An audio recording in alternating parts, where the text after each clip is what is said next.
While most drones can only fly in one direction, the Dragonfly robot is capable of flying in any direction, even backwards. It also has incredible turning acceleration as well as hover and gliding capabilities. But what's even more stellar is that it can achieve all of this without having to beat its wings.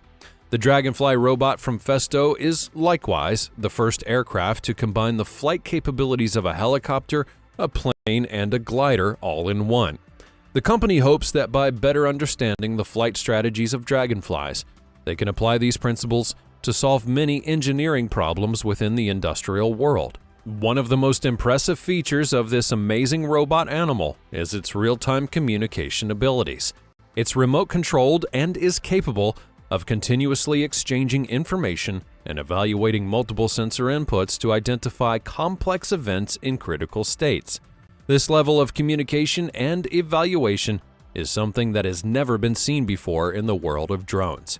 This robot is a testament to Festo's commitment in creating and innovating in equal measure, and Festo is sure to continue pushing the boundaries of what is possible with their Dragonfly-inspired technology. Number 9. Spacebach. Dogs may have paved the way for space exploration, but now their robotic counterparts are taking center stage.